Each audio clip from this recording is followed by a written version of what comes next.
Hello, Internet, and welcome to episode 25 of Say Report Jr. Da, da, da. I am one of your host companions, Zach Sarowik. And I am your other host companion, Dale Decker. And man, 25 it's weeks. crazy. I don't even. Yeah, it's 25 weeks. Yeah, well, we started doing every other week. Oh, So, that's right. So it's yeah, like more like probably closer it's to 30 more. if you. Yeah, Oh probably. man. So, 25 episodes is still like, we did it. We made it here. And we actually know it's the 25th episode. Yeah, we're not surprising each other. We're Yeah. not messing with each Yeah, other. I know. But after 25 episodes, I need to say that it is finally officially time to friend each other on Facebook. Oh yeah, Um, because I was like posting about this and I realized, oh well, wait, I'm not friends with Facebook. I'm that not friends with Facebook. I'm not friends with Dale on no Facebook. one is And it's friends because with Facebook, I Zach. use it so rarely is the thing, because again, no one is friends with Facebook. I Well, use it so rarely that I don't even think about that when I make new friends, unless it's like we're gonna use Messenger to talk. exactly. Yeah, no. Well, that's why I haven't really sent a friend request. I'm like, I really only text him, podcast with him, or tweet with him. Like, he's not really on Facebook, I don't think. But the But internet doesn't believe we're friends. Because, it needs to be official. No, uh, no. The reason why, like, it was like now it needs to be official is Devin read what you had shared, and I was like, "Oh, that's so nice of you. oh, Like, that's right. it's I so said something nice. kind." Oh, see, You that's the did. other thing You is said something really kind. I had my nice things on Facebook, so you all don't know. None of you can know how kind Zach is.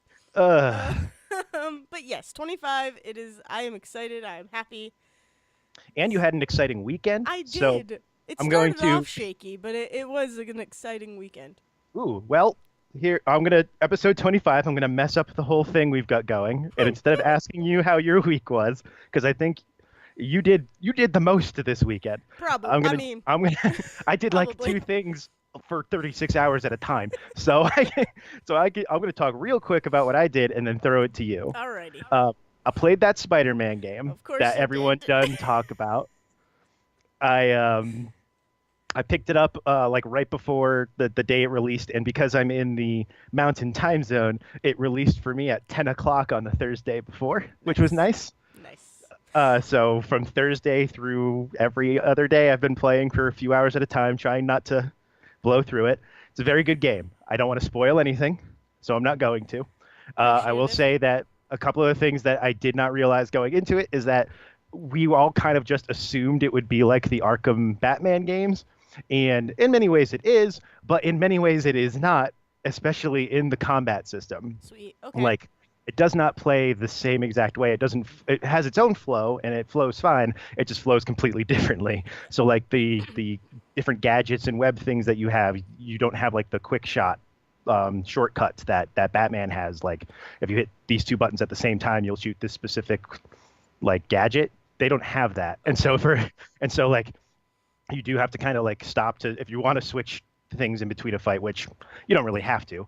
But if you want to, you do have to like stop and pull up the wheel and all of that. So that was a little weird. And then like the dodge is very different because his spider sense goes off for himself, Yes, but not for as it you. would for Spider-Man. But no, but what it does is it doesn't necessarily tell you what you're dodging. So like in the Arkham games, if someone was coming up and about to hit you, a thing would flash over that specific bad guy's head, so you Yeah. kind of knew where to aim. And in this, it is that his spider sense goes off, so a thing goes up over Spider-Man's head, and like if it's someone with a gun, they'll give you kind of an arrow line to tell you which direction the gunfire is coming from. But like if someone's about to run up to you and punch you, you don't necessarily know No, which way? which person it is. And they make up for that with like the dodge mechanic and the like I said, like the different flow and jump and like you'll just punch someone and jump out of the way. All of that is very forgiving and flows in its own way. So like you don't necessarily you can just hit the dodge button and he'll jump out of the way, and so you don't necessarily need to know who's about to punch you as long as you don't get hurt. Oh, So he'll he'll dodge like the his dodge correct is that way. yeah, he'll dodge Oh, with that's whatever cool. Okay. direction to get away All from right. whatever it is that's making his You spider just, sense go off. you just gotta time it So correctly. yeah, you got to That's time it, cool. and you got to I'm okay with understand that that. and the camera's not necessarily going to work with you on that. Like Yeah. he'll No. dive, and it's very cinematically shows you that dive, Yeah. so you don't really know where the thing was coming from. So that takes some getting used to. especially like because again, I've played all 4 of the Arkham games multiple times, so like that was very much my mindset going in. But all of that being said, I really like it. I So, really like the story and the characterization of everybody. It's all very well done. so I have a question. Yes. Now that it's been brought up, and I have a feeling that within the next week or so, I will try to start playing it because we did buy it. We have a digital copy of it. Um, but hopefully we will be able to do an entire episode of Spider-Man. Yeah, or we of could like a probably do that. majority of a Spider-Man episode. But so you say that you have the wheel, right? Yes. You know, so I kind of got used to that kind of fighting mechanic with Horizon Zero Dawn. But Horizon Zero Dawn, it slows down time. Does it slow down time? Yes. Yes, Okay. I think it's just I mean, so it's got your regular web shooters, it's got some stronger ones that are like one shot. Like your regular web shooters, it's like you've got 8 shots and you can just rapid fire Yeah. on one person. Or you've got the next one that unlocks is called the impact web, which is you've got 2 or 3 of those, but they just completely like web a person in one shot and can knock them against the wall. Ow! I just stepped on my wire. Hold on. Oh God! I stepped on my wire and ripped my headphones right off because I pace when I do these things. Ah, I do not Episode have spider 25, sense. people. We're so professional. Oh, I don't have spider sense and I don't have spatial awareness. Okay. That was awesome. I Oh, thought you fell. I I thought you you know I fell almost to the did, ground. like. Here's the thing. I tripped, and my natural reaction was for my whole body to kind of tense up as if I was about to fall. So, So good. All right. oh man. So yes, you So can. live You podcasting. Well, it's not Yeah. even live. Whatever. Continue. It's unedited. I am like that's Unediting. This is staying true. in the episode. This is true. So yeah, so yes, you can bring up the wheel. It slows down time. You can switch between things, but it's not. I have not felt with very few exception, I have not felt the necessity to bring up the wheel and constantly change gadgets. Like once Okay. you kind of figure out which gadgets you like and how you want to play out those fight scenes, you can kind of stick to that pretty comfortably, and you don't have to use everything if you don't want to. That's cool. So Okay. so yeah. Sweet. I'm okay with that. Um, Awesome. let's see, what else did I do this weekend? Oh yeah, I played more Pokemon Sweet. We actually downloaded it. We've been working on that, so I'm finally playing it, not as a Nuzlocke, just on my own, Good. Yeah. because I want to see all the Pokemon. I have So- not touched it.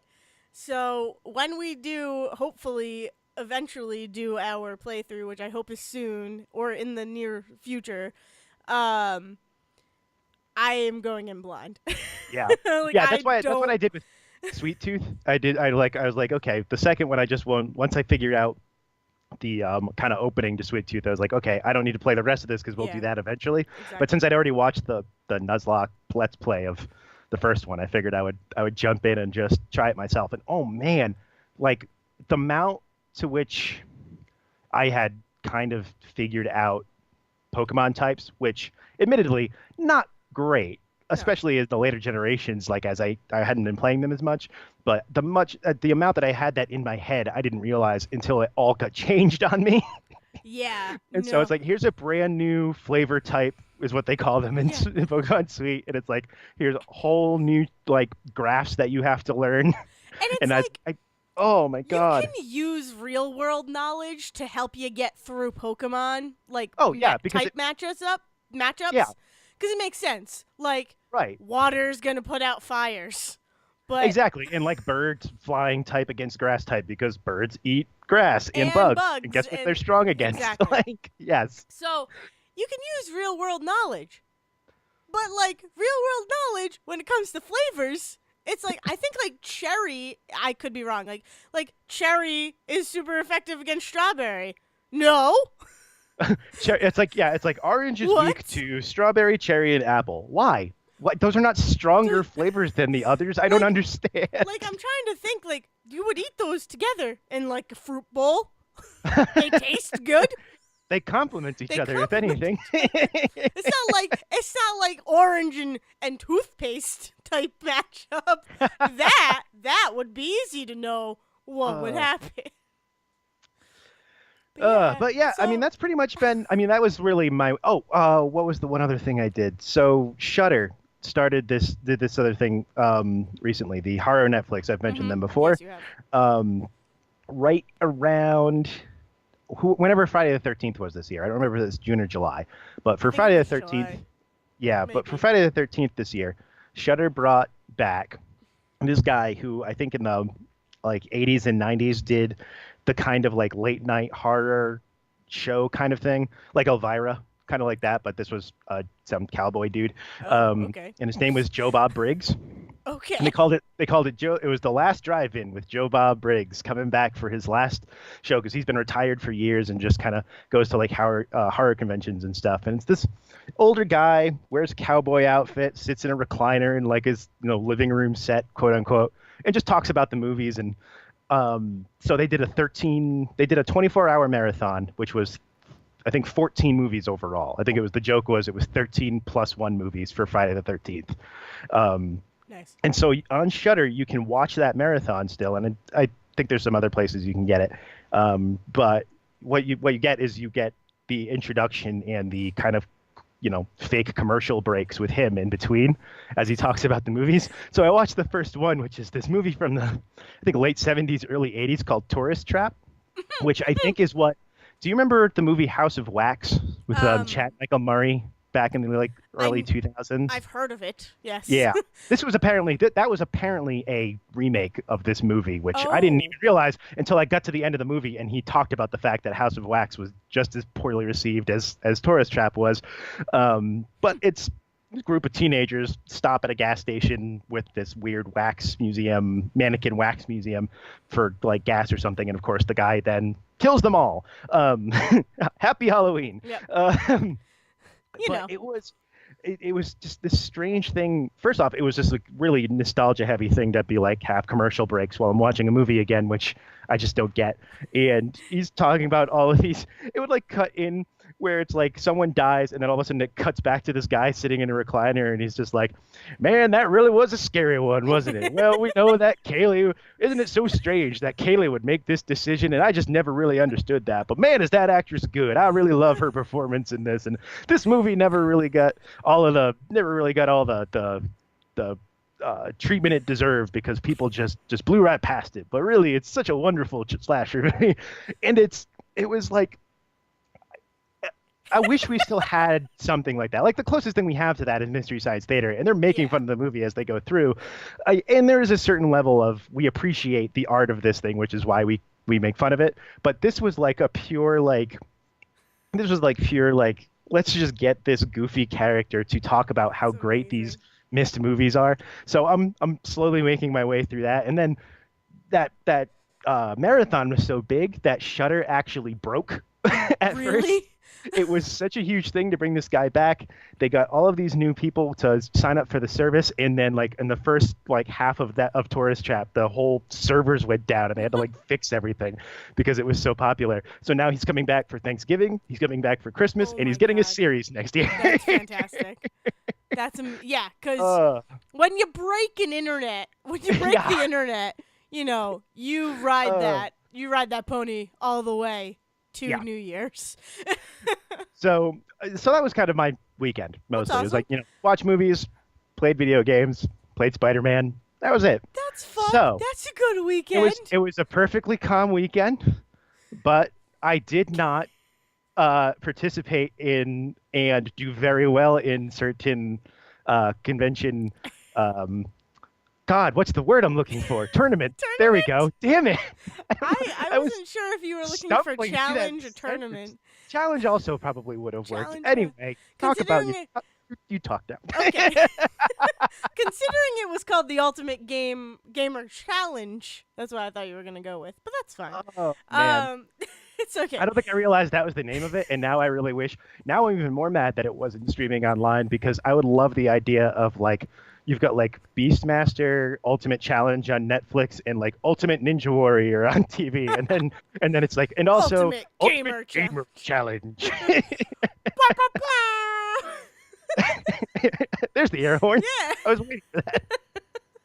Well, so yes, if if you listen to, and if you don't listen, you should be, but if you listen to the Say Report, our sister channel, our older sister channel, as we affectionately call it here, Devin and I attended this expo or convention, whatever. It was Retro World Expo, and it was a retro video game competition, or not a competition. It was a retro video game. Competition was the word I was definitely thinking of. Anyway, so Retro World Expo was just a convention. Like, it was a retro video game. You could buy retro video games. There were artists there. There was some tabletop games, which was like kind of cool, but also felt really strange at the same time. I mean, I guess they're the retroist of games because you don't need electricity. But anyways, back in the olden times, all we had was Dungeons and Dragons. we had our imagination to pull us through. But yeah, so it was a very retro video game conference. It was small. It was only, I think, their 4th year putting it on. But it was a lot of fun, and like I would definitely go back. We did 2 days. It runs for 2 days. We did both days. It was a lot of fun, and like they put it felt like they put care into it because they were starting to get like more and more exhibitors and all of that. And there's this going into the Ultimate Gamer Challenge. There's an entire area of arcade games and old arcade games and just like original console like NES, Genesis, all like N64s, all these like. There was a Virtual Boy, I think, there. Oh so, my God, the Virtual Boy! And it's all free play, so which is awesome, especially now. Like, you don't want to have to be sitting, putting quarters in, and you know. Yeah, I mean, nothing worse than paying to get into a convention to then wait in line to then pay to play at a Super Nintendo. Exactly. Like, oh come. So it was, and that area I really liked because it was like I liked how it was set up because all around the perimeter was the arcade cabinets, and then there was pinball in the back, and then the middle were like just tables, like long cafeteria sized tables, kind of, right, with just systems everywhere and like TVs. So it looked really cool, and it felt like good to see. Just a sea of TVs and wires exactly. and nerds. It was great. Yeah, so before we even got to the expo, to the convention, and into this video game challenge, Devin, our parents were away on vacation for 2 weeks, and Devin was like, well, this is the time that we're going to take to practice, because they had released the list of, I believe it's 14, I think it was 14 games that were going to be in the challenge. They just didn't say what the challenge was for each game. So he knew it. He had most of the games, and the ones that he didn't have, he went out and bought. And we got like he mentioned, we got a brand new dining room table. And that I helped win by liking a photo on Facebook. Yes. So a very beautiful dining room table, huge. It fits 12 people. It is like a pub, like a nice tavern table that we turned into Video Game Central. So he just burned things right into it with the fans. It was great. It was great.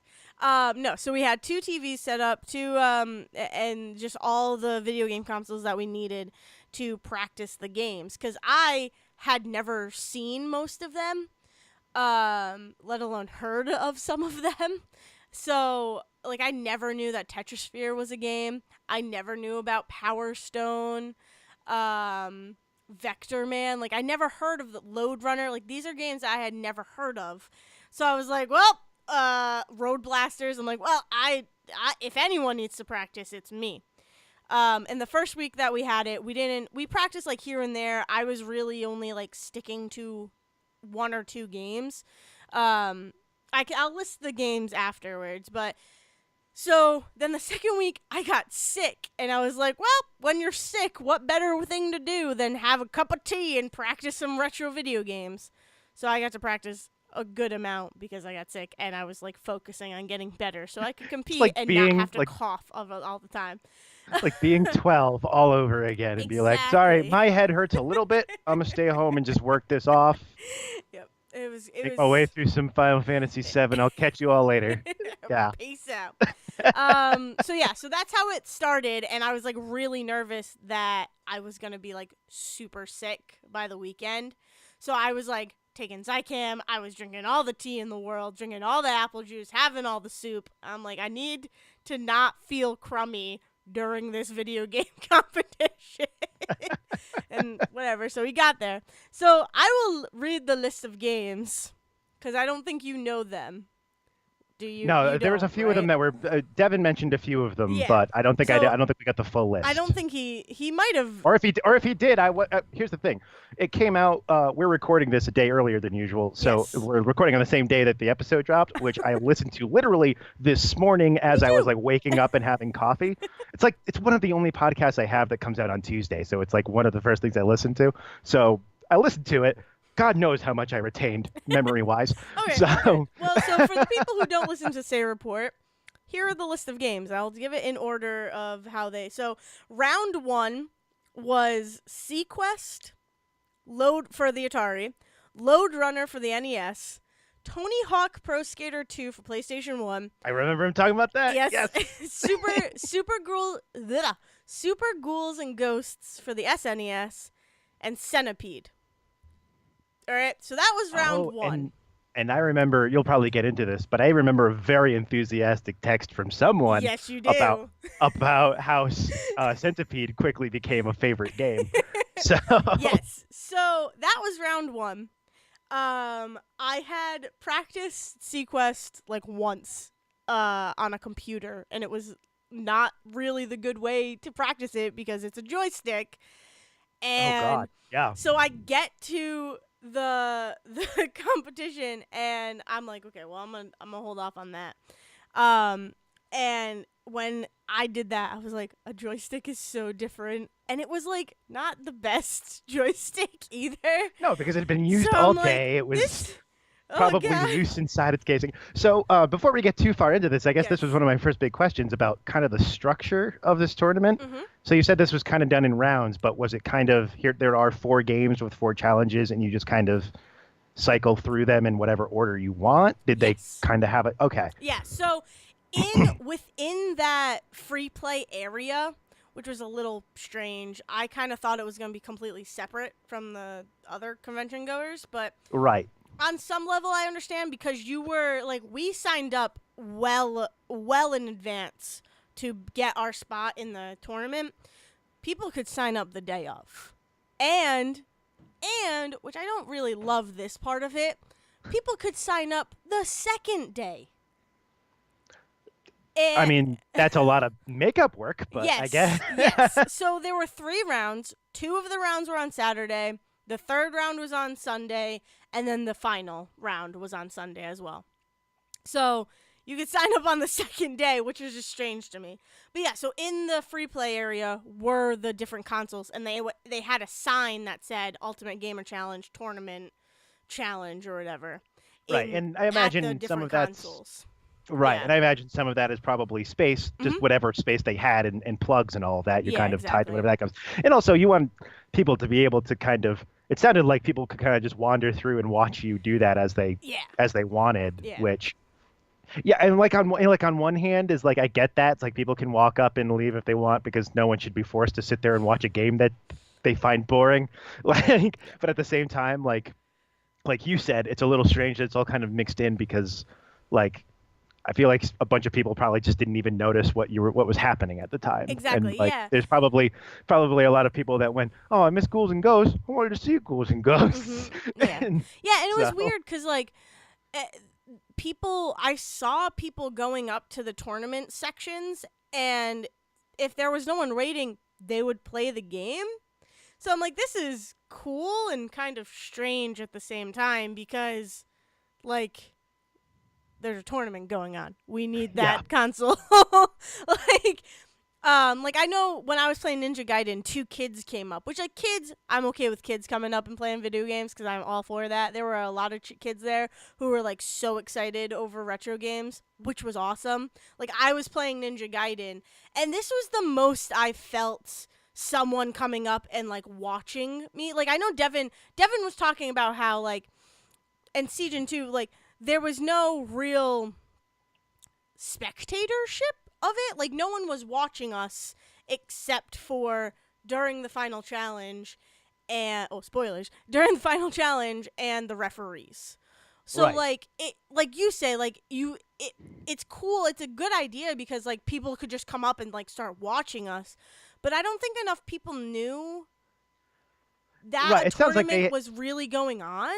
it sounds like they had a bit of a. It sounded like, from my understanding, that they had a bit of a marketing problem even within the walls of Yeah, their own convention, yeah, it of seemed really kind of weird. explaining what was going on. It, Which, I mean, because the tournament itself was run by kind of a separate group, right? That's yes, what. yeah. Yeah. Yep. So there's a part of me that wonders if it was just a lack of communication. Yeah, there definitely was a miscommunication, and it's just and I think I kind of saw that too on Facebook because it seemed like Frag, who was the people who put on the tournament, had to share their own stuff to the Retro World Expo like page, and it wasn't really like Retro World Expo marketing them Right. So I wonder if just like they expected Frag to do their that own. part and never actually asked that they if they were going to. Yeah, Like yeah, one of it those things was where it's just someone made an assumption and other people made an assumption and it just kind of got lost in the crossfire there or crosshair. whatever. Yeah, Yeah. yeah. So it was a little strange, but yeah, it people didn't really seem to know what was going on. I mean, they got at least 38 people interested and who did know what was going on, but there was a lot of people who just like kind of saw a tournament, I guess, and just glossed over it. Um, but there were two moments when I was playing, and I was playing Tony Hawk, doing real bad at it. I was playing Tony Hawk, and a little girl, I think it was a little girl, or whatever. It was a little kid walked behind me. A Small human. a small human, came up behind and they were like, "Oh my God, Tony Hawk! Can I play after her?" Like they were so excited that Tony I Hawk just Pro can't. Skater 2 was there. There's a part of me It that was wonders if like, that what? child only thinks Tony Hawk is a fictional video game character because there is no way that that kid knows Tony Tony Hawk Hawk in as a reality skater. No. because he hasn't skated in a No, no. while. I mean, he got his own pop figure, so like, good for him. But, but yeah, no, I don't think a little kid, other than the video game, knows who Tony Hawk is. Cause like, we're going off on a tangent here. But like, what's it? All those gaming shows, right? I don't remember what network it was, but they were showing like reruns of like Guts and Legends of the Hidden Temple and Double Dare and Double Dare 2000 and like Figure It Out. All these like 90s game shows. I think it's Nickelodeon. I think they were It's Nickelodeon shows, probably right? Nickelodeon. Yeah, because it's probably Nickelodeon Gas or one of Yeah, their yes. like So I think it was extra shows, Gas. right? So I just remember like commercials happening like between the shows, and it would like usually be when Guts was on, and it would be like Tony Hawk doing a commercial or like Mia Hamm, like all these like sports stars From like the late from 90s the and early late 2000s. 90s. Like, yeah. Like I was just thinking of like the whole Serena Williams thing happened, and I don't remember her name, but there was a like a tennis player who she was like one of the youngest tennis players, and she did a bunch of promos for that network, and I was Right. like, this is no kid is seeing this anymore. Yeah, Kids Choice has the Kids Choice Sports Awards, but like, Which I saw some of, and no, that was weird. was it? Kids Choice Oh, Awards are a little man. weird now. No, I mean, no, remember, Kids' Choice Awards are. Kids' Choice Sports Awards, though, was like, we're gonna take professional sports players in athletes is the word that and make them do like a double dare challenges Oh my in god, I just between the choked on like water. because I forgot the word athlete. Yes. Professional sportsmen, professional sports players. I don't know. Oh my god. Okay. Uh,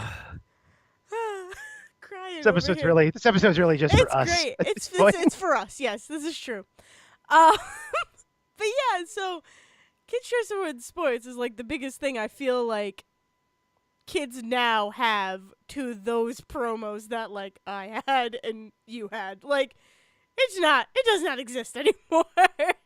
um but yeah, I don't even remember what I was talking about. Oh, We were on Tony Hawk Pro spectatorship. Skater We for were your yes, on Tony small Hawk. child watching you child. play So Tony Hawk. then, Okay. so then again, the final round had Ninja Gaiden in it, and I was playing Ninja Gaiden.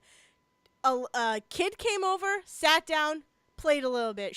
I think she got pretty far in the first level. Then another kid came over, blazed through the first level, and I was like, what? What? It took me like 3 tries. What? Blazed through it. And then also I was playing, another kid walked behind me and just like shouted, Ninja Gaiden! And I was like, this is the best thing ever. Like, for a kid to get that excited over Ninja Gaiden, a game I had never played until a week ago. A game I still have never played. A game I know exists, and that's about it. Yes, like crazy. It was so cool. And just like watching them play these games are just like trying. And kids are amazing because they don't care, really. Like, if they're not doing that good, I mean, usually they don't. PS4 kids do, but like these kids did not. We're not talking about Fortnite kids. Yeah, we no, are no, talking no. about Ninja Gaiden We're kids. talking These are about two like, very different sets of children. But like, yeah, they were just playing through and having fun. Like, there was a bunch of them playing Smash. Like I said, like there was even, I think I was playing Road Blasters, and a kid came up and they were like, "Do you want to try?" And he like walked up and like he tried it, and you know, why not? Like, it was cool to see. And then it kind of warmed my heart to see that 2 machines had Minecraft on it. So like they threw them a bone because every child knows Minecraft. And we know this is where you started, kid. We know. We get it. It was funny. So, but yeah, so that was like the most spectatorship I felt until the final part. To give a long-winded explanation of to whether and to how the area was set up. Oh yeah, I forgot that was the question I asked. Yeah, it was basically, yeah, you were just kind of. I thought I asked what Nickelodeon gas was or what. Yeah, I definitely remember that being a question. Anyways, so it was just basically integrated into the free play area. And you could pick and choose how you wanted to go within the round. Okay. So then second round was Power Stone for Dreamcast, Road Blasters for NES, Super Mario 64 for the Nintendo DS, which was really no, it was the Nintendo 64. Isn't it so great that they brought a DS game in for that? Right? Yeah. No, Zoop for the Genesis and Mortal Kombat 2 on arcade. And then the final round, just to get it out of the way, was Crazy Taxi for Dreamcast, Ninja Gaiden, obviously, NES, Tetrasphere for the N64, Vector Man on the Genesis, and R-Type for arcade. I've actually played R-Type. That was one of the ones that came out on SNES as well. So I've actually played a version of R-Type. I think I don't think there is.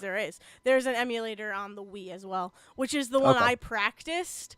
And the Wii version, there is if you can manipulate it correctly to hold the little Wiimote in your hand, you can hold down B and do rapid fire. So I was texting Devin, and I was like, R-Type is easy. I'm having no problem. I found a way to make it easier. And he was like, how? how did you make R-Type easier? And I'm like, if you hold down B, it's rapid fire. Like, it's built into the game, so it's gonna have to be in the arcade, right? And he's like, no, no, Dale, Yeah, you're wrong. unfortunately, that's a thing that comes up with when Nintendo ports whatever they decide to port, the 10% of their games they ever decide to put Yeah. out on Virtual Console. The emulators that they use are a very weird set of them. Mm-hmm. Like they're obviously not going online and just ripping emulators from the internet. They're like building themselves, and it's always strange. Like there's a big weird when the SNES Mini was coming out and the NES Mini were coming out, there was a lot of conversation from people who build like emulators and ROMs and all that. Yeah. And there are people who I've been saying emulators this whole time, and I meant ROMs. But anyway, Okay. there are people who build ROMs and build, and try to get the emulators to try and get them to play the way the old systems did. Like that's always their big thing is we want this to play exactly as it did when it first came out. Yeah. And Nintendo is very much in the we want it to run smoothly because the We want it games to be weren't better. made that well. But then you get into those weird Sujan and Devin had talked about this a lot on Say Report as well, but you get into that kind of weird idea of if you change a game to make it run quote unquote better, are you really preserving that game? Yeah, And so there are those people out, those like purists out there who want the exact experience they had for better or worse because that was the experience they had. And then there are people out there like me who can't tell the difference. And so like I never think about that sort of thing. But then you hit a situation like this where it's like, but if you manipulate the ROM the wrong way and it's Yeah. emulated incorrectly, all of a Someone- sudden you're doing something with that game that you're not going to get if you go back and play the original in a severely different way. Oh yeah. Making And the game much easier in a completely different experience. I didn't even know that it was an arcade game. Like Devin kept saying you need to practice R-Type, you need to practice R-Type, and like I was like, why? Like it seems like just like a shooter, and then I got there and I realized it was an arcade cabinet, and I was like, oh, okay. Yeah. I understand now, like, why I had to practice this. Because, yeah, I've never seen that. I did not know it existed. I did not know it was an arcade game. Like, yeah, I was completely thrown off by that. And when you get into like the real meat of those sort of things, like I probably after you're done talking about this, I want to talk about games done quick eventually because Yeah. that's a whole other thing. Like the speedrunning community and stuff like that is a whole other thing. But they're probably the ones that get the most into this granular stuff. But you're talking about an arcade cabinet is mechanical, like analog things where the joystick is like you're talking about like electrical stuff I don't know the actual words for, so I'm not even going to pretend to know. But you're talking about actual physical electrical charges being created and stuff like that versus, like you said, on a Wii, where it's like the light gun mechanics of like digital, just like feedback. Yeah. And those are like, even then you're going to talk about like what are literal frames per second being shaved off from one or the other and making a game like feel completely different. It's also when you get into things like 30 frames per second versus 60 frames per second. And when you look at it, they look almost exactly the same. But when you're talking about actual inputs in a controller, that's a completely different conversation because you're talking about the inputs reading in the game twice as fast sort of thing, like where you start to get really granular, that type of thing. So yeah, practicing that on Wii, I'm not surprised that like the arcade cabinet felt and played almost like a different game entirely. Yeah, and it's so for the competition overall, I was nervous to be playing them on original hardware just because original hardware it's gonna have some bugs on it and everything, you know. While we were playing Vector Man, and this did not happen when we practiced, but on the machine there, while you were playing, if you hit two of the buttons, like A or like B and C or A and B, like it wasn't even a start button. If you hit two of the buttons, the game would pause on you. Jeez, I wonder if that's just like a fail safe because it would be too much input to take in something. No, because it didn't happen on our Genesis here, but they were slightly different machines, so I don't know if it's what you said or what, but like can mess up your run of trying to compete in a challenge. Right. Luckily, you were able to try as many times as you want, which I have a gripe about Load Runner to talk about on that end. But like you could try the challenges as much as you want. You could, as long as there was no one in line behind you. With 9 times out of 10, there wasn't, except for the arcade games, because there were 2 setups of all the other games, and arcade there was only the one. So, but Right. yeah. So you could try as many times. So like the guy told me that, hey, this happens. If it happens, we're just gonna have to start you over. And I was like, okay, that's fine. And the Vector Man challenge was the easiest challenge for me because it was the same challenge as the tournament that Devin went to last year or in April or whatever. It wasn't last year, it was in April. And it was basically just get 200. I don't even remember. Where is it? This is why I needed my prop, Zach. 20K or more points. So 20,000 points in Vector Man, which in 3 minutes. Which if you beat the first 2 levels, you get that. Like basically automatically because there are level bonuses. Right. So he had me train that and I was able to do it. So I see that and I was like, well, that was the only challenge I got a perfect 10 on. And I did it in 3 tries. Because the first try, I paused my game. The second Right. try, I just kept dying, and the third one, I finally was able to do it. So it was like going on original hardware, even like Sequest. Like I was determined because I had practiced it, and I really liked Sequest. Like I was determined to like get it, to do it, and get ready and get prepared and learn how to use the joystick. But I eventually was just like, I'm done with this because I don't care about my score. I came here to have fun.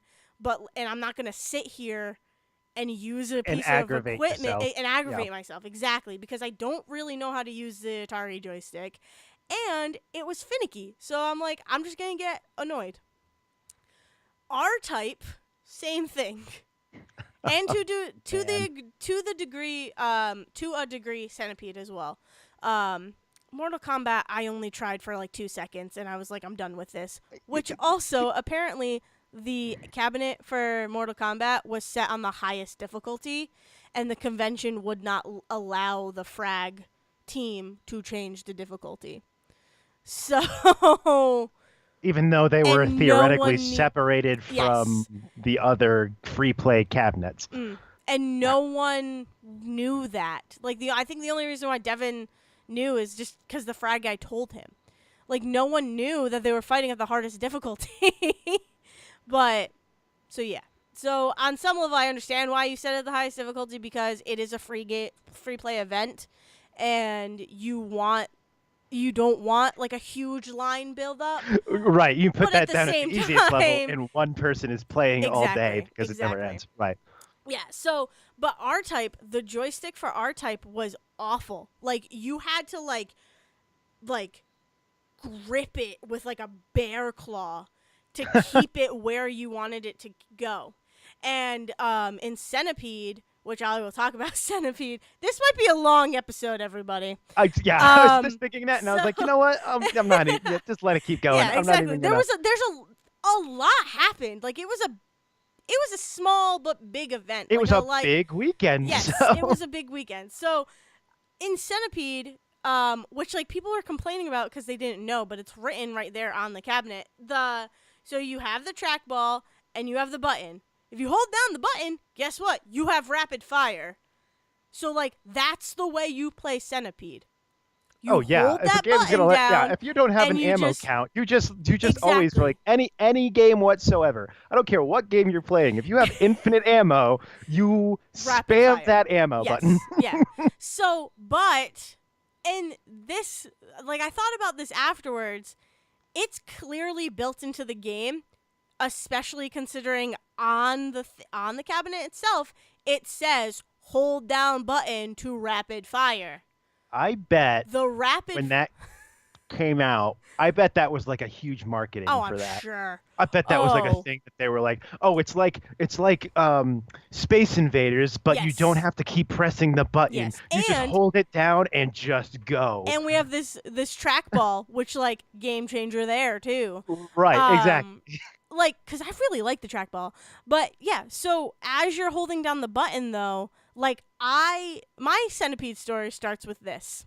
I walked up to Centipede, never having played it, and my only practice and my only way to get ready for it was on Friday night. Devin and I watched I was Pixels, hoping you were gonna say that. followed by The Wizard. My entire knowledge of Centipede comes from Pixel. Yep. So, like, 100%, I went into Pixels knowing that there was not Pixels. I went into Centipede knowing that there was a pattern, knowing everything that I had to do and everything that if I did was wrong, like, if I did something, a consequence would happen. Like, I was able to know what I had to do, right? That I is a walked up. movie. I'm sorry. I didn't talk about Pixel for like 2 seconds. I don't mean to. And I'm not going to say this. I'm not saying this because I want to crap on the game because I don't. The movie, I mean, because I don't. As much as It's such I a fun could movie. if I wanted to. I'm not going to. It's a fun, fun It's movie. fun. Here's the thing. That is a movie that has literal knowledge, like learnable, educational knowledge about Centipede. It is also a game that doesn't know how time works because they set off a time capsule in 1982 and half the games in that movie came out in 1984 or later. And it just makes me mad every time that Yes, okay. there's a lot of inaccuracies with And yeah, Pixels. it just amazes me that they have both in the same movie. Yes, Okay. yes. Back to what you were Yes. saying. I think a lot of people have that problem. But Ugh. yes, no, 100%. I walked up to that cabinet first playthrough, and like I'm playing through and I'm getting through, and like I see the colors change. I'm like, oh, level 2. So I keep going through, and then the colors kept changing, and I was like, oh my god, like am I doing good in Centipede right now? And the referee, I could just hear him being like, oh my god, wow, oh wow, like what, like he was like giving commentary to himself, but like in my ear. And then I died, and he was like, well, congratulations, you have the highest score on this machine. And I was like, yeah, so like I'm the highest score in the competition right now. He goes, no, on the machine, like you broke the high score that is currently on of this machine. And I was like, oh, Nothing like a well, 30-year okay. high score to be like, booyah.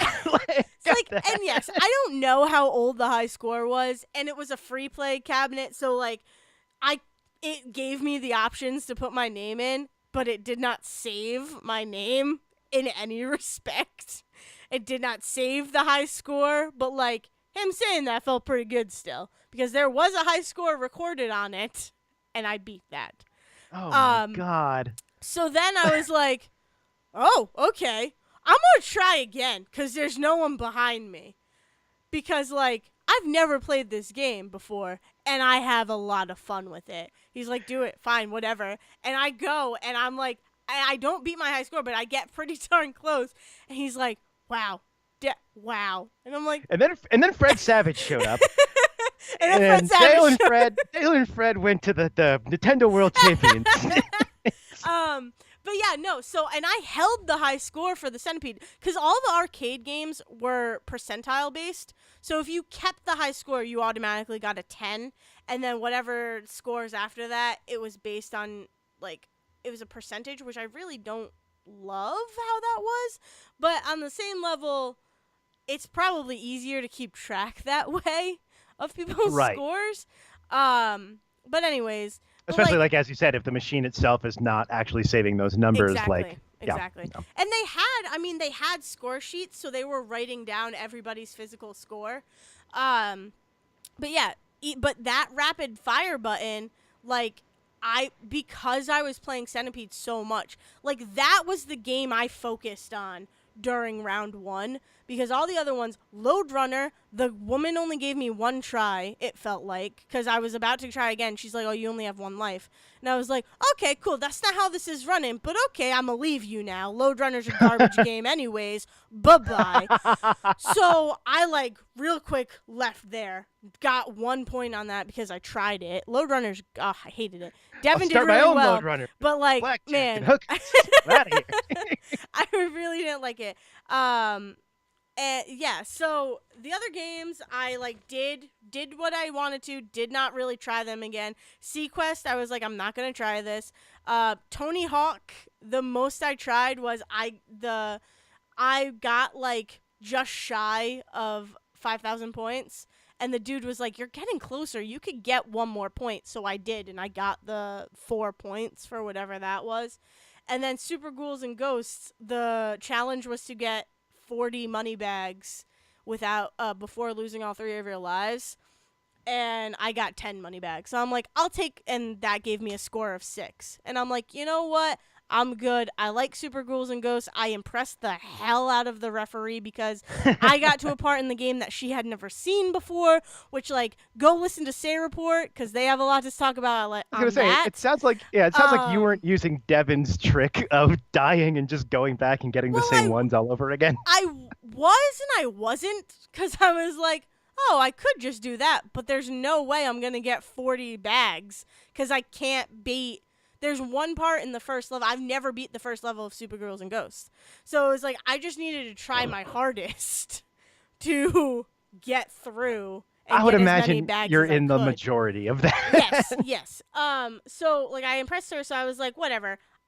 All the other games in this round, I've done, and I do not want to try anymore. Centipede, I want to keep that high score. So every single time, like, I would go do one of the other games, I immediately did like 3-4 runs on Centipede to try and beat my high score. That's wonderful that you're just like, I don't like.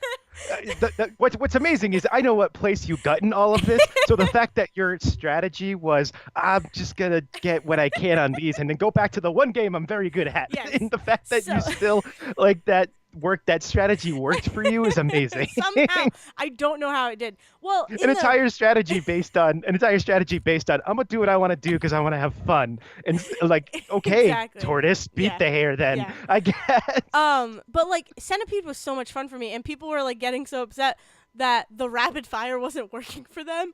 But like, I was burning my hand because of how hard I was. Because I'm like, you need to press hard on it, and it will rapid fire for you. This you need is to get what I that have diode learned. to connect to that electrode or whatever exactly. electrical word is real. I'm like, this is what I need to do. This is what I'm doing. So like, I was like putting my thumb down on it. I was alternating fingers, putting my palm. I'm like, that's what I gotta do. I'm having fun. I don't care. Someone beat my high score, and I was never able to catch up to them. So I did technically come in second on that challenge if there were places. But I still was really proud of that. You held that record. I held the record. You held that record. Like, no one can take that away from you. No. I was super proud. So after the first round, I hadn't even placed because they had the top 8 on the board. Devin was in first. So I hadn't even placed. So I saw that, and I'm like, all right, well, now I'm actually just going to have fun. Like, these are all games that I have tried and I have actually enjoyed. So I'm just going to, like, I had never really went into it planning on placing or winning or doing anything. I just went into it, like, hopefully I'm good enough at these games so I can put on a good show, but I'm really just going to have fun. And that's where, like, it really set in as soon as I didn't see I placed. So then the second round happens. Power Stone, I got 3 points on. Road Blasters, I got 7 points on because I'm really, really good at Road Blasters. As Devin said, I'm really good at sight reading games. So the first time I picked up Road Blasters, I got to, like, level... I don't know if you've ever played Road Blasters. I want to say level, I've like, seen 24. Devin play it during a tournament before. Yeah. It's like he said, it's like Rad Racers, but with a gun. You have a gun connected to your car. And I might have seen control. Rad Racers, but like it's one of those like isometric kind of racing games, isn't it? Yeah. So I'm really good at that game, and I have a lot of fun with it. And then Super Mario 64, you had to race Koopa the Quick, which I practiced, so that made me really happy. And then Zoop, I was able to really do good at, which was a game I had never played before. But I was playing in continual, and the challenge was in levels. So I don't know if you've ever played Zoop in that kind of.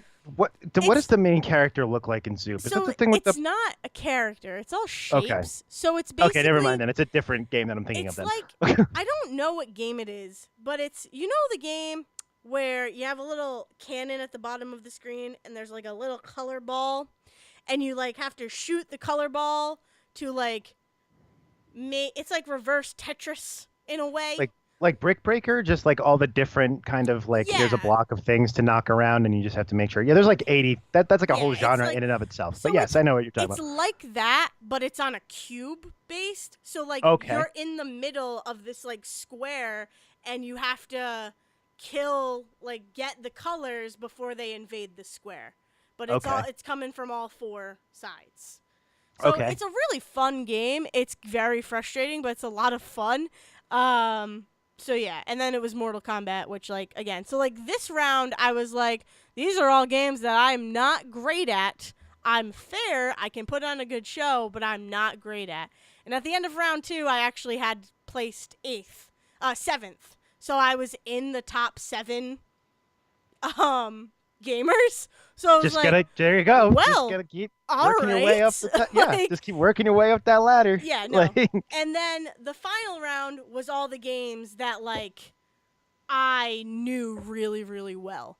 And like it was Vector Man. Like I killed that. Right. I killed that challenge. Tetrasphere, which like I found the tutorial in Tetrasphere and Devin hadn't.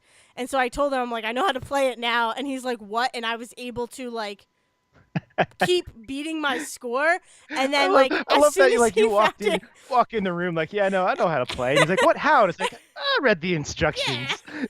but then like he also like I helped him because he was able to find the tutorial, and like I told him what things did, so like I have to we were find able it. to get It's better. hiding somewhere Yes. behind a corner. We were able to get better at Tetrasphere, so like I was really good at Tetrasphere. Crazy Taxi, you just drive. I don't care. The challenge in Crazy Taxi was to get $20,000 or more, which is like virtually impossible. I don't think I've ever played a Crazy do. Taxi game and cared about my score before. Yeah, Like, no, I don't think so. I've never cared. Like, I'm like, I just want to run people over and try to get people to where they need to go. Exactly. Like, if That's you exactly how I want to go to play KFC, Burnout. Like, let's go. It's like Burnout. Like, what's the biggest explosion I can make? Exactly, Oh, I got exactly. points for that? Cool. I don't care. You also had 70 seconds for Crazy Taxi. So you had to get Minute and 10 seconds. Like, $20,000 in 70 seconds. And then Ninja Gaiden, which like I'm fair at Ninja Gaiden, and the only way to do that challenge was basically to grind up points because you had to get 200,000 points, which you heard Devin talk about. yeah, like, I wish I had a scale to know how hard that was, but from the sounds of it sounds like it was a dumb number for them to pick. Yeah, So like Devin was telling me the numbers and crunching the numbers, and he basically was like, you need to beat Ninja Gaiden and get basically a perfect game in order to make that work. So he woke up at 5 a.m. on Sunday and was like, I need to learn how to grind up points. And then he was like, I'm like, if I can grind up points, I know where I need to go. And so I did it. I'm just not as good, so I couldn't get to both places or all 3 Right. places where you needed to go to grind up the points. So I was able to get 6 points. No. I was able to get I was able to get 6 points. Oh, you meant 6 points from them, not 6 points in all of Ninja Gaiden. No. Like I was able to get 6 points in the challenge. So like I got 50K. So like I was still pretty happy with that with my level of knowledge. But yeah, and then R-Type, and after that round, I came in 4th. I was the 4th player, and I was going to be competing in the final round of the Ultimate Gamer Challenge, which I never expected. I do not claim to be good at video games. I like video games a lot, but I do not claim to be the best player.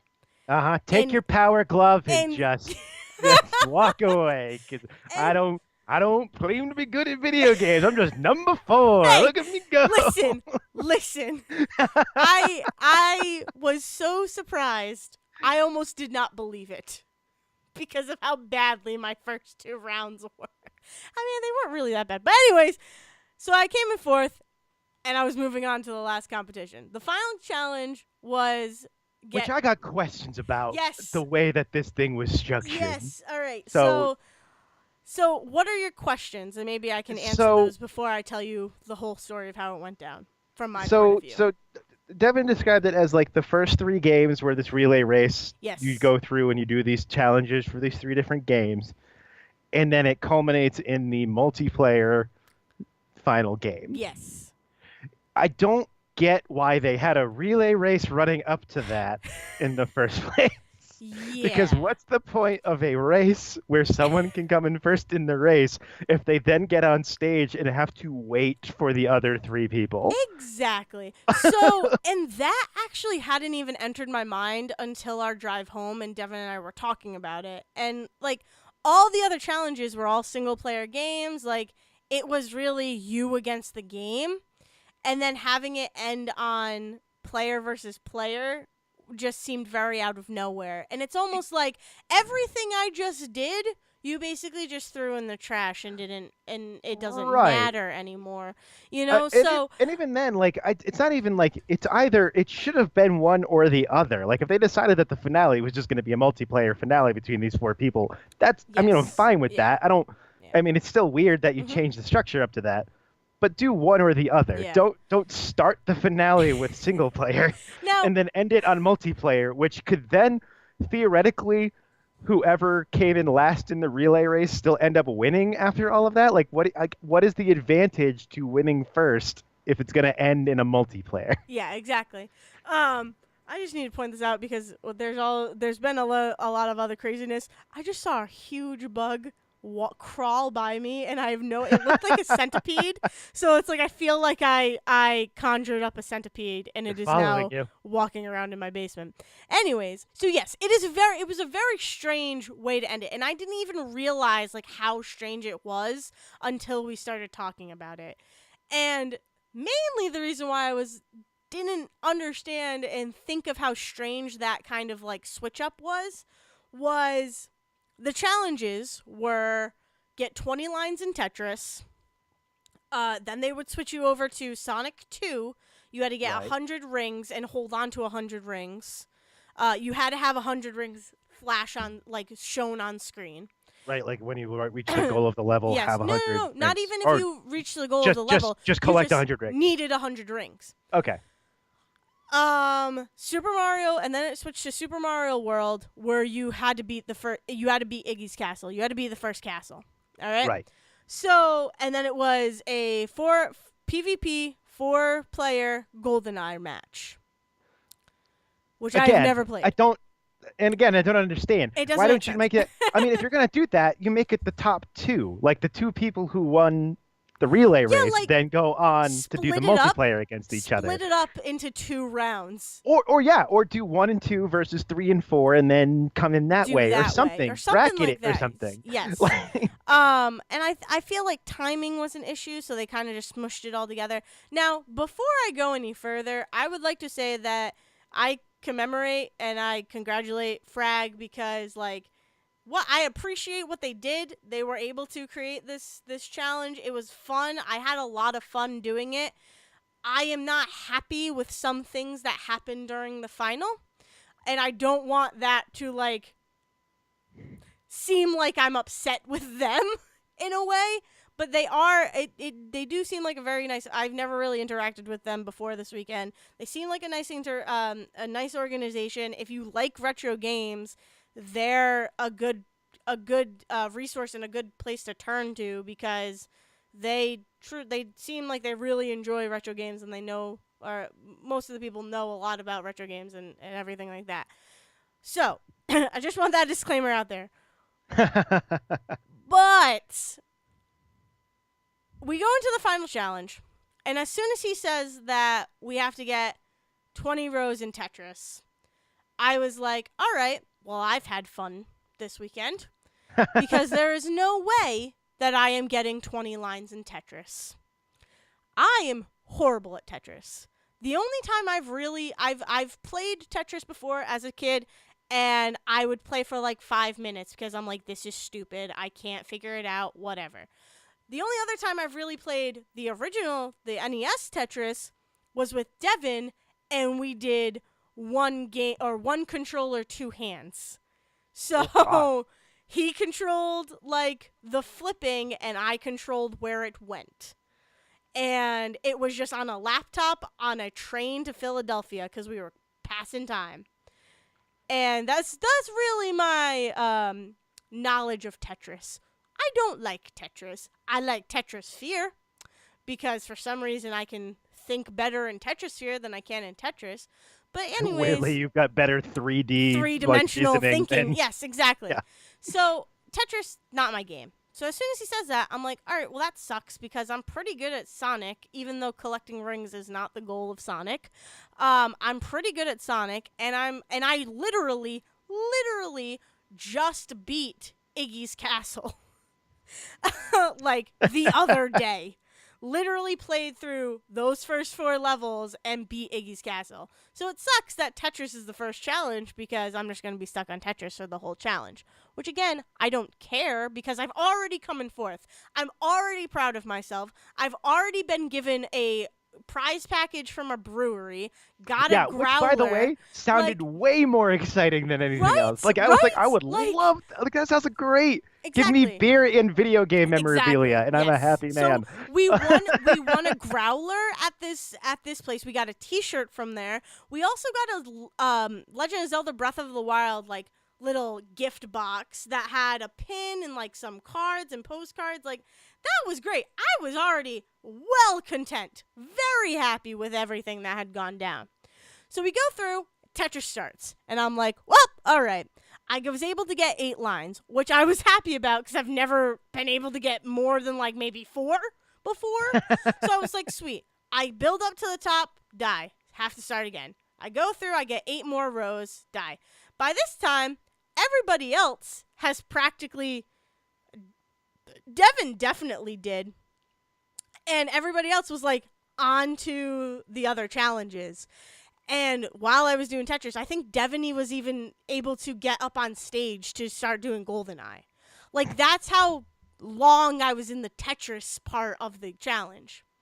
So, and he was like saying, like, hey, let's hear it for Shark Guitar, let's hear it for Shark Guitar, blah, blah, blah. And people started chanting, like, getting behind me and, like, cheering for me. So, like, I felt good, even though I was dead last. The guy comes up, and he resets my system. Which, there was a rule if you had texted me about, and I didn't quite understand. Yeah, because I didn't want to give you, like, a whole big rundown, because I knew I was going to talk about it. Right. So I didn't really give you that much. So there was a rule that because it was original hardware, if your game... like, skipped out, if it crashed, if anything happened, like, they would assess the situation, and you would either, like, get to move on, or you would have to start again, or whatever. So that rule was implemented. But he came up and reset my system, and was like, move on to Sonic. And I was like, okay. And then he goes over the thing and is like, oh, there was a system crash with Shark Guitar's NES. She's moving on to Sonic. Let's hear it for Shark Guitar. And everybody, again, was clapping for me. And by that time, I'm pretty sure everybody was up on stage playing GoldenEye. So I'm like, there's no way I'm getting on stage at this point. Why did you reset my system? And I was a little upset because I was in the middle of a Tetris game. And... anyways, so I move on to Sonic. Yeah, it sounds like a very weird, like, we're just going to give you this one kind of BS thing to move things along. And that never feels like great in your gut kind of thing. No, it made me, I wasn't embarrassed. I was not embarrassed with my performance in Tetris until he came up and restarted the system and crashed the system. Because it's like you're not even giving me a chance. I could surprise you, bud. Like, I'm not good at video games, but when I try, like, I get better. And it can even happen within moments and minutes. So you have no idea that my third try through Tetris, I mean, I that's what could have I mean, gotten 20 lines.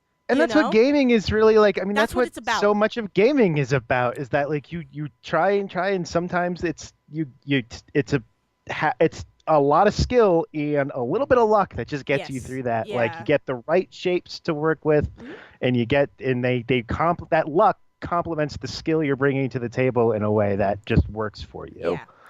And So, yeah. So I was already a little upset by that. I'm like, whatever. I'm going to go into Sonic. Okay, fine, whatever. So I go through Sonic, get hit twice or 3 times, and if you get hit, you're basically not getting 100 rings right, in the first level, and you should get the 100 rings in the first level because once you go to the second level, you're gonna have to start over anyways. And the first right. level is basically the easiest level. So I'm like, you could call for reset. So I'm like, I need a reset. I need a reset. I need a reset.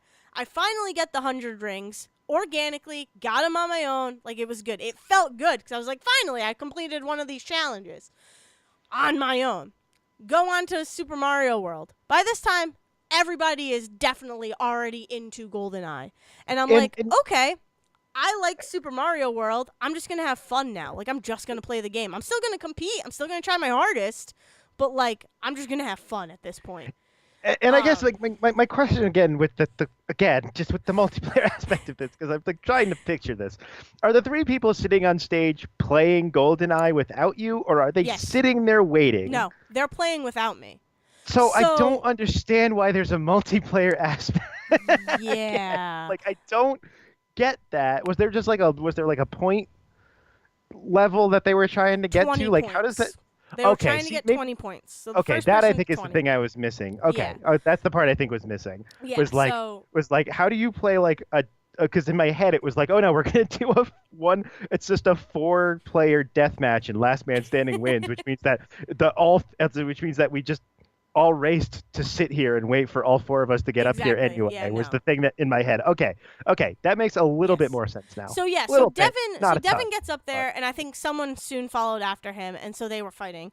But the other thing is like you get a free shot on the other 2 people who don't get up there, so you already get a free point from that. But if you kill yourself, you lose a point, and all of that good stuff.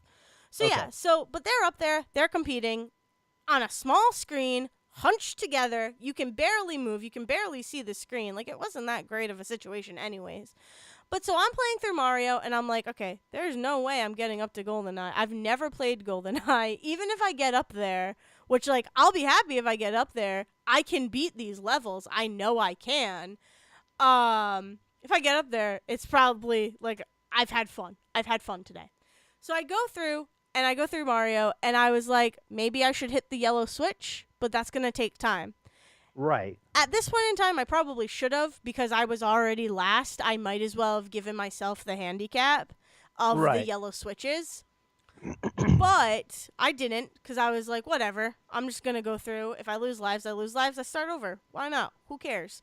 I don't. So, and people behind me are cheering me on. Like, people were still rallying behind me. So it felt good. So I'm going through Mario. I lose all my lives. Gotta start over, which I don't care, again, like I have said. I go through again, get to the water level, get through all the levels, whatever. Get to the 3rd level, which is the water with the spike balls. If people remember Super Mario World. I actually do. Yes. I was like, nope, I know exactly what you're talking about. Yes. So I get there, and I lose my lives again. So I go to start a 3rd round, and he comes up, whispers in my ear, "Don't hate me." And then I see him go to reset it, and I was like, no. Like, I audibly was like, no. And he reset it, and he was like, oh, Yep. There was another crash with Shark Guitar's machine. She's going up on stage. God.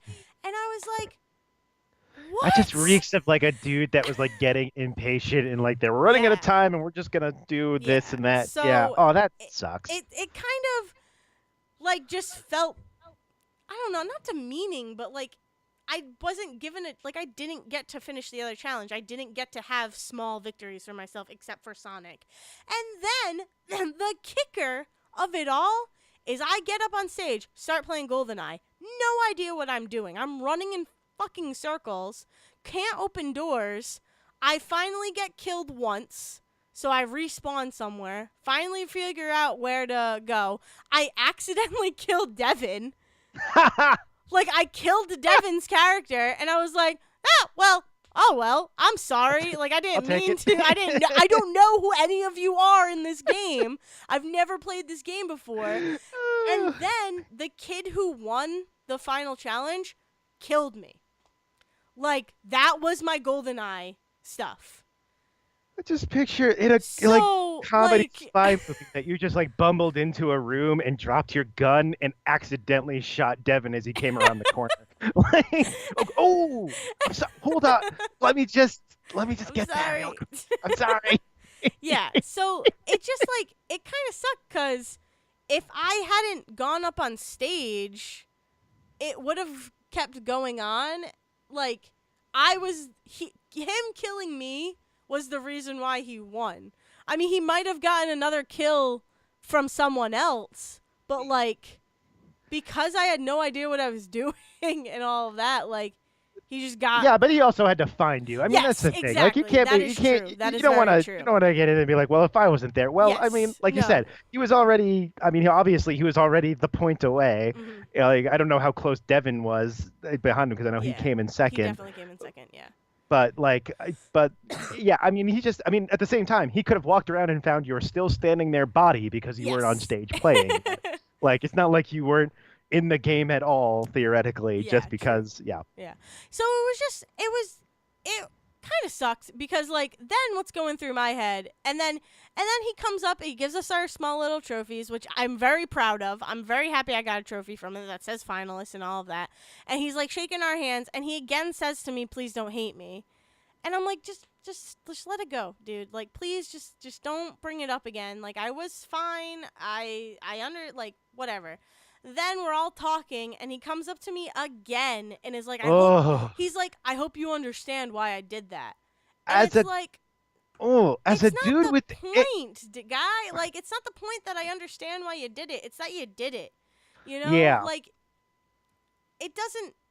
I understand that you need to put on a show, and having one person off the stage is really not that entertaining. And a lot of people were paying attention to me because I was the underdog than to the GoldenEye stuff. But at the same time, I'm going to get boring, and they're eventually going to start watching the GoldenEye. You know? Yeah, as a guy with the anxiety that apologizes too much, Yeah. I could already, like, I know when I'm annoying people by saying sorry about something too many times. So, like, just hold it back. Rate it in. Yeah.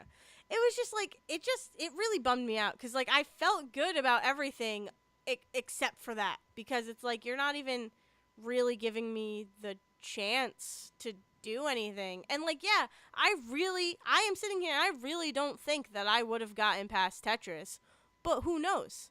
I very well could have gotten through Tetris and then blazed through the other challenges. That's how tournaments work. That's how challenges work. People are able to do that. Right. Like, right. It happens. My other problem, thinking about it, was, what if I was a savant at GoldenEye? Right? What if you came in and just started blasting dudes coming through the room? And headshot, I won. Headshot. You know? Headshot. Like, just imagine in some what if realm of the world, what if I was a disgusting human being and I was, like, pretending to get these game overs just so I could move forward and then blaze through GoldenEye and then win the competition with only doing one of the challenges? What if you were Peter Dinklage and on the inside of your glasses you had etched-in cheat codes? Like, you don't, like, it's just like, that's not how you take care of that situation. Yes, and I understand it's a new thing. This was the first time Frag was at, like, at this expo. So it was a bigger, it was a bigger setting, kind of, but Right. It sounds like they still need to get it's their wires yes, crossed with the actual expo. It sounds like exactly. they need to figure out what to do when a crowd is watching. And yes, timing, Um, like I said, timing was probably a factor. So he did probably want to move me forward so that there was a good show on stage and all of that. But my criticism for this, my constructive criticism, if ever someone from Frag listens to this we episode, will package this episode and is send it to them on a USB drive, is and it will be honestly, it will be very disconcerting when they open a package that just has a USB drive inside of it. and they're like, "What the hell is this?" What was No, but honestly, like I said, I really like the people there. They're all really nice and fun, and I had some really great interactions with them. But in that kind of competition, if you have someone who's falling behind, give it a time limit. Give the challenges a time limit. And if you don't complete the challenge within that time limit, or if you if you get 3 game overs, you get a penalty. Like, okay, so I hate to think of it this way, but like it just popped in my head as as a really good analogy. Have you watched TKO at all No, with Kevin Hart? no. All right, so TKO is like Wipeout.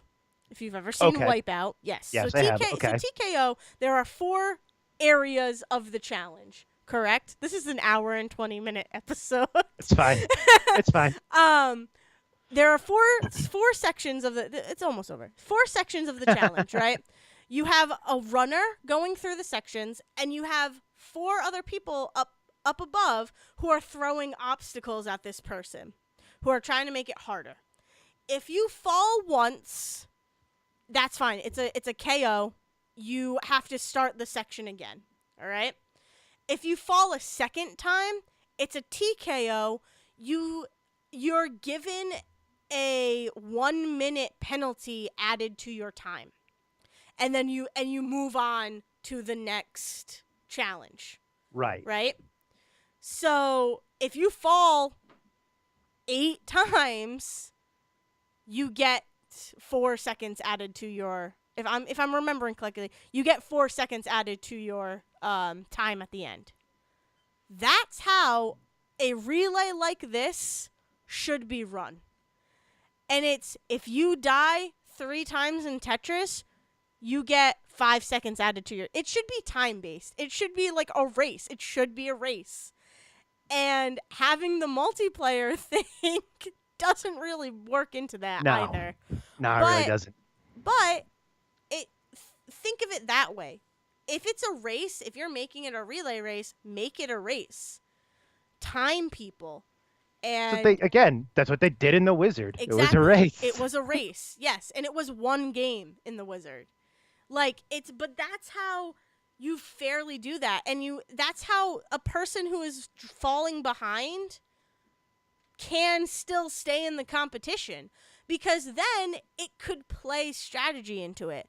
So if I'm not particularly good at Tetris, but I know I can speed run Sonic and Mario, I'm going to take 3 deaths on Tetris, get my penalty, and then blaze through those other 2 challenges.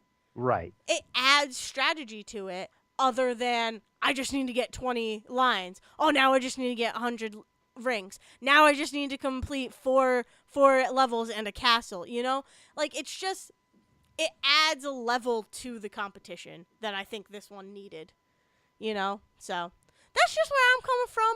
That's what I think. I had a great time. This was so much fun this weekend. I'm really proud of myself. I'm proud of what I proved to myself. I proved that I can actually play retro video games, which I never thought I could before. You were a record holder. You came in 4th place. It's you good. you shelled out this podcast to some people who I hope are listening right now. Hello, people that met Dayle, that I met in text messages somehow, but don't know your names. No, and like I said, all the people who do the frag events, they're all really nice people and really fun to talk to. And we were just talking about video games. It was a fun time, and they're all really, really nice. But yeah, everybody can learn from stuff, and that's from the person who was in last and who got who got their system reset. Just maybe give a time limit. Which And again, some and when you penalties. hit that time limit, that's what they do, and you know you did it. Like it's not even Exactly. like the thing that they did was wrong. It was the fact that they didn't tell you they would do it Yeah. is the annoying thing. Well, I don't think they Right. expected me to be that bad at Tetris. Well, But but yeah. So I mean, you're talking to a guy who keeps dying in Spider-Man. You're fine. hey, it's part of video games. But yeah, that's really it. That was it. Like I said, fun weekend. I would definitely go to Retro World Expo. I highly suggest it to people. I was gonna give some props to all the artists that I met there, and I'll have to do that on Twitter or something because Yeah, we'll find some of their find, like, art was beautiful. yeah, we'll find like their Twitter accounts and stuff Yeah, so that and we'll I have retweet some stuff on cards. the feed. Perfect. Yes, We'll retweet so, their stuff on the feed and make sure that yes. they get their recognition and Yes, stuff. And I actually I have nothing. I mean, we've been going long, so I've got nothing else. Do you have Yeah. anything else you would like to No, talk about? I'm good. I think I aired everything. If you have any questions about the Retro Game Expo, the Retro World Expo, or the Ultimate Gamer Challenge, please tweet me at Dale's Brain. You can also tweet Devin. I'll give his thing there since we both went to it together. At Devin D. Is he at? Oh God, I don't even know. He's at Devin D. Decker. Thank Yes. you, Zack. I don't normally tweet my brother, so I don't know if he's Devin D. Decker or at Fox Zero. So I think he has both. Yeah. So and I, on the other hand, have a brother whose name is so unique that it doesn't matter, and it's at Siege versus the World. You can find me at Zerwisky, and we'll talk about I don't know Joe Bob Briggs and Spider-Man, more Pokemon stuff, all sorts of things. You can also but follow the podcast at sayreportjr. That's true. We don't say this very often, but every time you look at Junior, it's just JR. It's not the full Yeah. thing laid out. That's the same on our YouTube channel, which again, Say Report Junior, but Say Report JR.